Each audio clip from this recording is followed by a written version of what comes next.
You begin in silence, not the silence of an empty room, but the deep, almost sacred silence of old stone, the kind that seems to remember every footstep that has ever crossed it. You stand at the edge of medieval France, and before you rises a world of towers, abbeys, castle walls, and narrow streets worn smooth by centuries of passing lives. You take a step forward, and the journey begins. The air is cool. Somewhere in the distance a bell begins to ring. It rolls across the rooftops, over river water, through market squares, and into fields beyond the walls. That sound is more than a call to prayer. It is the heartbeat of an age. And as you follow it, you are not simply looking at history, you are walking into it. This is not yet the France you know today. It is not one nation speaking with one voice. It is a patchwork of loyalties, of rival lords, of kings still struggling to rule, of bishops, monks, peasants, merchants, and warriors, all helping to shape a land that is still becoming itself. And that is what makes this journey so powerful, because medieval France was not built in a single moment. It was carved out of ruin, faith, ambition, suffering, and endurance. Its story lives in cathedral shadows, in broken Roman walls, in royal tombs, and in the memory of battlefields where everything changed. So now, as the bell fades and the road opens before you, you cross the threshold of 1,000 years, and medieval France begins to rise around you. You stand before the broken bones of Rome. Great arches still rise over the roads, cracked but stubborn, while old stones from baths, forums, and temples lie buried beneath grass and market stalls. In places like Arles, Nîmes, and Lyon, the empire has not vanished all at once. It lingers in walls and bridges and straight roads running toward distant horizons, as if the land itself still remembers the discipline of Roman rule. But something has changed. The old imperial order is weakening. Officials disappear. Armies fail. Cities shrink. Trade becomes uncertain.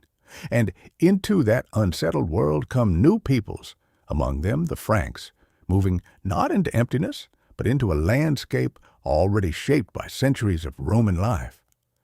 As you walk on, you begin to feel the strange truth of this age. Rome is falling, yes, but it is not simply gone. Bishops still lead communities. Christian churches rise beside older ruins. Latin survives in speech, in prayer, in law, slowly changing on the tongues of ordinary people. The world is becoming rougher, more local, more fragile, yet it is still tied to what came before. That is how medieval France begins. Not with a single collapse and not with a clean beginning, but with a long transformation. One world fades. Another gathers itself in the shadow of its stones. And now, just ahead of you, the Franks are stepping onto the stage. They will not erase the past. They will inherit it, reshape it, and from that uneasy blending, the first outlines of medieval France will appear.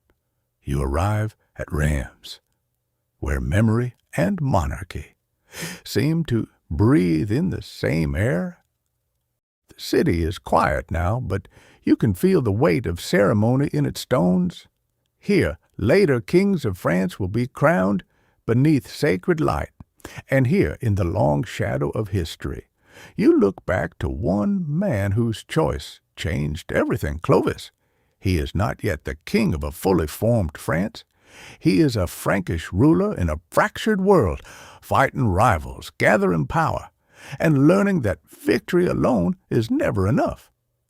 To rule lastingly, he needs more than warriors. He needs legitimacy. He needs the church. So when Clovis accepts baptism into Christianity, the moment echoes far beyond his own lifetime. It binds Frankish kingship to the faith of much of the population, and gives religious meaning to political power. Sword and altar begin to stand beside one another. As you stand in Reims, you can sense the beginning of a pattern that will endure for centuries. In medieval France, kings will not only govern, they will be expected to rule with sacred purpose for their people too. You pass through the gate of an abbey, and at once the noise of the outer world falls away. The road, the bargaining, the shouting, the clatter of hooves all seem to belong to another life. Here there is rhythm, bell, prayer, labor, silence. In the cloister, sandals brush stone. In the chapel, voices rise and fade like breath in cold air. In a narrow room lit by candles, a monk bends over parchment, copying words that he believes must not be lost. These monasteries do far more than pray. They keep memory alive. They preserve books, teach young clerics, manage fields, store grain, receive travelers, and bind distant villages to the wider church. Around them, Christian time settles over the land. Feast days, fasts, saints' days, funerals, baptisms, harvest blessings. As you walk beneath the arches, you begin to understand something essential about medieval France. Kings may fight, borders may shift, and the dynasties may rise and fall, but the monastery gives this changing world a steady pulse. In prayer and ink, it teaches a kingdom how to remember. Even in uncertain centuries, its walls promise order, mercy, and continuity still. You leave the quiet world of the cloister and step into something far larger, a vision of orders stretching across mountains, rivers, forests, and ancient roads. The ruler at the center of that vision is Charlemagne. His realm is immense, too immense to feel like a single country, and yet under his rule, people begin to imagine that Christian power can gather the scattered lands of the West into one vast design. Where local lords see their own fields and strongholds, Charlemagne sees empire. He sends officials to inspect, command, and report. He supports schools, encourages learning, and draws churchmen and scholars into the service of rule. In his world, government is not only force, it is also writing, instruction, ceremony, and belief. When he is crowned emperor, the moment shines with grandeur. It suggests that the fractured world left by Rome can be given new shape, new dignity, new purpose. For a time, that dream feels real. And yet, as you walk deeper into this age, you can already sense its fragility. The distances are too great. Loyalties are personal. Communication is slow. Power depends heavily on the strength of one extraordinary man. So Charlemagne leaves behind two legacies at once, the memory of magnificent unity and the warning that even the grandest medieval order can rest on foundations that will not hold forever. You come now to Verdun, not to a battlefield of clashing steel, but to a quieter turning point where the fate of an empire is divided with ink, inheritance, and uneasy compromise. Charlemagne's vast realm, so impressive in one lifetime, cannot remain whole after his heirs begin to pull it apart. In the year 843, the Treaty of Verdun breaks that empire into separate kingdoms, and from one of those pieces, West Francia, the distant ancestor of France begins to emerge. But as you stand here, nothing feels simple or final. No one is unveiling a modern nation. No map snaps neatly into place. Borders remain uncertain. Loyalties remain personal. Great nobles, bishops, and local rulers still hold enormous power, often closer to the people than any distant king. What is being born here is not France as you know it, but the possibility of France. That is what makes this moment so important. It is less a birth cry than a first outline, faintly drawn across a changing land. The old imperial dream is fading, and in its place, something narrower, more fragile, and more local begins to take shape. You are watching a kingdom begin before it even knows its own name. You climb toward a hilltop castle, and with every step the meaning of power becomes clearer. Above you, stone walls rise from the earth like a command. Below, clustered around a church and a muddy track, lies the village that feeds it.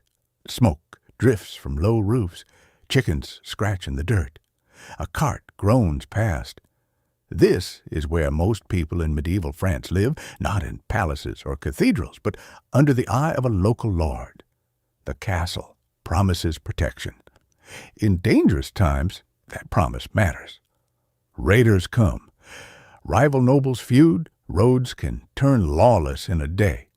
A lord offers shelter, justice, and armed men. In return, he demands service, rents, labor, and obedience. The bargain is never equal, but it shapes the world around you.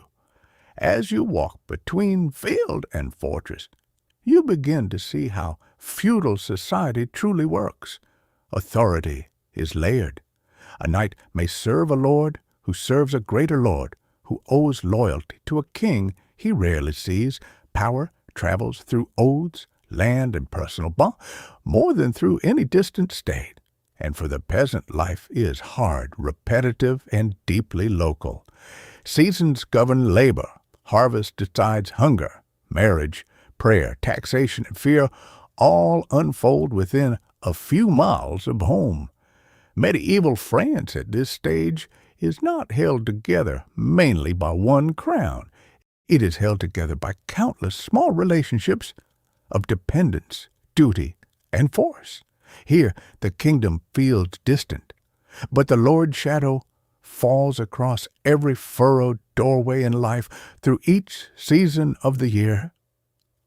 You enter Paris when it is still more promise than capital, a royal center growing slowly on the Ile de la Cité, watched over by churches, markets, and the restless current of the Seine. The streets are crowded, noisy, and narrow, but within this modest setting, a dynasty begins that will outlast stronger rivals. In 987, Hugh Capet becomes king. At first, his authority is limited, his land small, his reach uncertain. He does not command all that would one day be France. He rules only a fraction directly, and yet that is the secret of Capetian success. Not dazzling conquest, but endurance. Father succeeds son. The crown passes with unusual stability. Over generations, that continuity becomes power. The monarchy survives when others fall apart. As you walk through early royal Paris, you can feel something patient taking shape. The king strengthened his position through alliances, marriage, symbolism, law, and the steady habit of being there, year after year. Medieval France is not transformed overnight, but here, in these narrow streets and sacred spaces, the crown begins its long climb from weakness toward greatness. Its triumph comes slowly, almost invisibly, until patience itself, becomes one of the monarchy's greatest weapons. You stand before Notre Dame, and the first thing you feel is not size alone, but intention. Every arch lifts your eyes. Every tower seems to pull thought upward. Stone no longer feels heavy here. It rises, opens, and dares. As you step closer, carved saints, kings, and angels gather above the portals, watching in silence as generations enter beneath them. This is not merely a church, it is a vision of the world, shaped in stone for all to see. Then you walk inside. Light changes everything. It pours through stained glass in deep blues and reds, bathing the floor in color that seems almost alive. The walls do not close around you. They dissolve into height, line, and radiance. In Chartres, in Rennes, in Amiens, in Paris, Gothic cathedrals teach without speaking. Their windows tell stories. Their sculptures warn, console, and instruct. Their very height suggests that faith can lift the human soul beyond the ordinary weight of life. But these buildings are not miracles dropped from heaven. They are the labor of entire communities. Bishops imagine them, masons design them, carpenters raise them, glassmakers color them, donors fund them. Ordinary townspeople live beside them for decades, sometimes for lifetimes, hearing the hammering, watching walls rise course by course. As you stand beneath the vaults, you understand why the cathedral is one of medieval France's greatest creations. It joins belief, art, wealth, engineering, and civic pride into one overwhelming experience. It tells the worshiper, the traveler, and the poor alike that they are standing inside a universe ordered by meaning.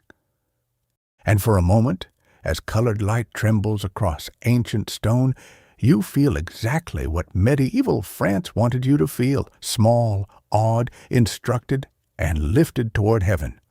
No palace speaks more clearly of this age than here. Prayer becomes architecture, and architecture becomes memory. Long after dynasties fail and armies vanish, these facades remain, still teaching the eye, still humbling the heart, still calling the land to look up. You follow the Seine through Paris, and the city feels different now. It is no longer merely surviving. It is organizing, recording, judging, and growing. Under Philip II Augustus, the French crown begins to look stronger, not only on horseback, but on parchment. Clerks write. Officials travel. Revenues are counted. Power continues to settle into habits, offices, and institutions. Then comes the great territorial struggle. Philip faces the Angevin kings of England, rulers who hold vast lands in France and threaten to overshadow the Capetian crown itself. When he defeats King John and recovers territories, especially Normandy, the balance changes. The King of France is no longer just one lord, among many. He is becoming the center of the realm. As you walk past the old fortress of the Louvre and along the riverbanks of royal Paris, you can feel administration join in ambition.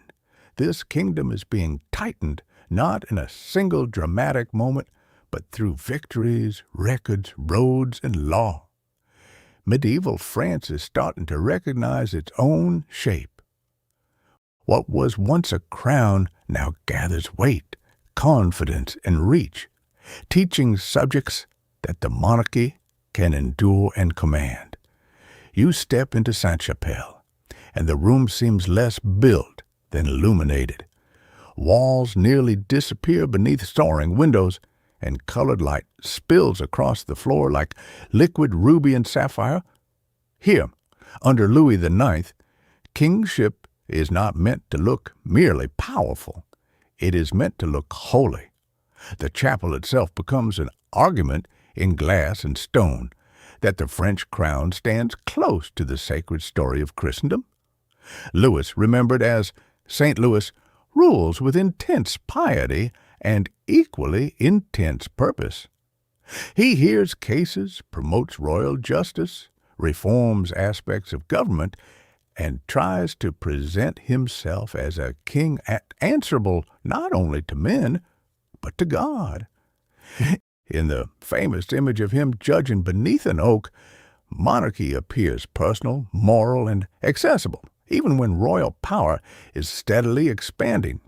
Yet, holiness and authority are never simple companions. Louis is devout, but he is also a ruler who wages crusade, gathers relics, and surrounds the monarchy with sacred symbolism. In his reign, Christian kingship reaches one of its highest medieval expressions. As you stand inside this jeweled chapel, you see the ideal France wished to believe about itself. A kingdom governed with justice, crowned with devotion, and lit by heaven itself. Even now the glass seems to whisper that power should kneel before the light it serves best. You leave the jeweled brilliance of chapel and court, and the road darkens.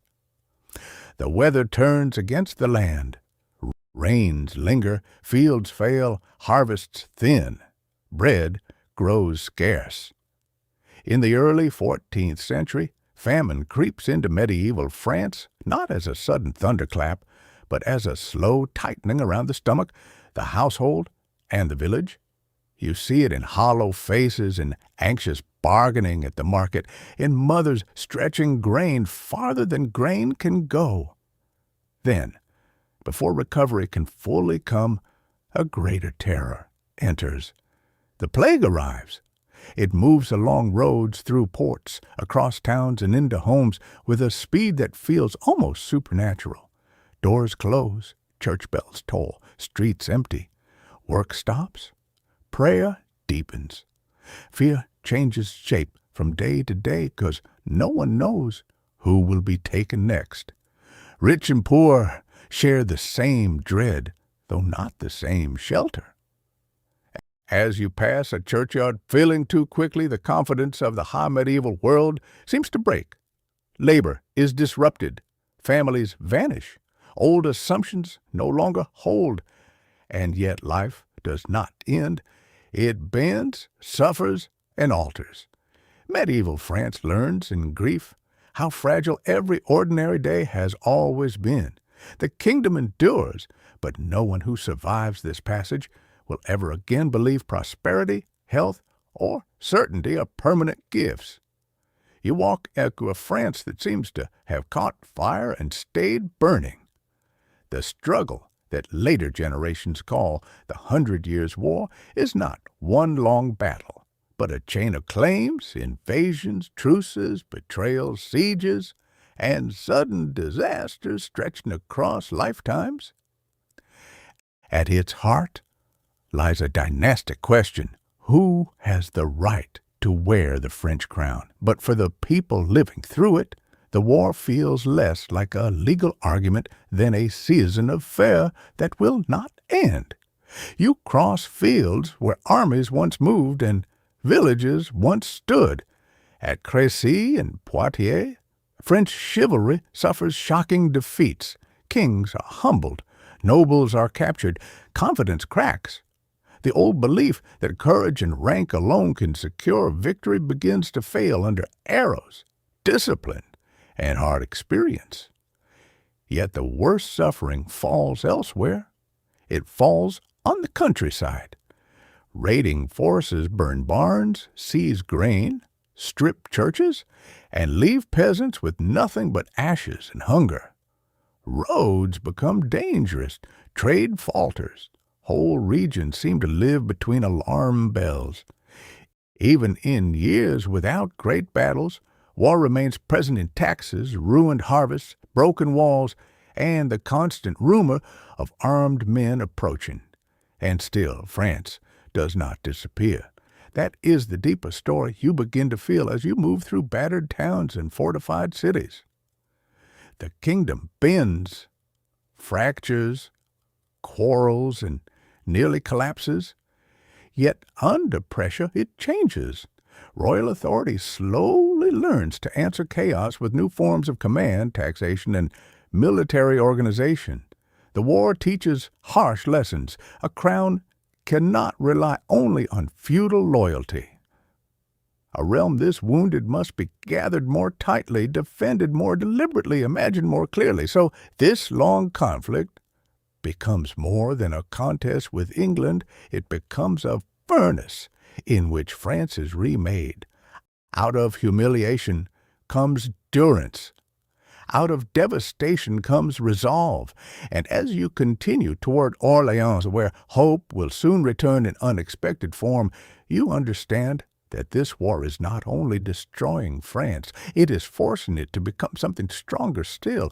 You arrive at Orleans when hope is thin and fear has become ordinary. The city has endured siege, hunger, and the grinding belief that defeat may simply be the future. Then Joan appears, young, unknown, certain. She does not look like the seasoned captains around her, and that is part of the shock. She carries conviction where others carry exhaustion. As you follow her into the story, you feel the temperature of the age change. Her presence does not magically end the war, but it transforms morale. At Orléans, the siege is lifted. What seemed inevitable no longer is. Men who had learned to expect retreat begin, for a moment, to expect victory. Then the road leads to Reims. That journey matters almost as much as any battle, because there Charles VII is crowned in the old sacred place of French kings. Legitimacy, doubt, faith, and politics converge beneath one roof. Joan has helped carry a hesitant king into the ceremony that strengthens his claim. But medieval France gives no simple endings. She is captured, tried, condemned, and burned at Rouen. The sorrow of it lingers long after the flames are gone, and yet her death does not silence her meaning. As you leave these cities behind, you understand why Joan endures. She became, and in one brief life, the moment when a wounded kingdom believed again. In her, vision and action met, and for generations afterward, France would remember not only what she did, but what she made possible for all. You now enter the closing centuries of medieval France, and the kingdom feels changed. The crown has learned from disaster. Under Charles VII and then Louis XI, royal power grows harder, steadier, and more deliberate. Armies are no longer raised only through feudal summons. Taxation becomes more regular. Officials serve the monarchy with increasing discipline. Great princes still matter, but they no longer stand so easily as rivals to the king. As you move through fortified towns, busy roads, and royal offices, you can sense a new kind of state taking shape. France is still medieval, still marked by privilege, devotion, and a local identity, yet it is also becoming more centralized, more durable, more governable. The patchwork has not disappeared, but stronger stitching now binds it together. This is the threshold of another age. The Middle Ages are not simply ending, they are leaving foundations behind. A more modern France will rise later, but it will rise on institutions, habits, and ambitions forged in these last medieval years. You can feel monarchy settling into the land like stone into mortar. You began among ruins, and now you leave beneath evening light, with medieval France no longer feeling distant or silent, but alive around you. What you have walked through is not a dark age suspended between better times. It is a 1,000-year labor of building, believing, suffering, and enduring. From Roman Gaul to Frankish rule, from abbey cloisters to Gothic vaults, from feudal villages to royal courts, France has been shaped piece by piece, generation by generation. You have seen kings seek legitimacy, monks preserve memory, peasants carry burdens, and cathedrals lift whole communities toward heaven. You have seen famine, plague, war, and fire test the land almost beyond endurance. And yet the story does not end in ruin. It ends in continuity. That is the lasting power of medieval France. Its stones still stand. Its churches still gather light. Its roads still trace forgotten decisions. Its language, laws, and symbols still carry the weight of centuries. So as the bells return in the distance and the last light settles on cathedral stone, you step away. But the Middle Ages remain under your feet, wait to be heard again there.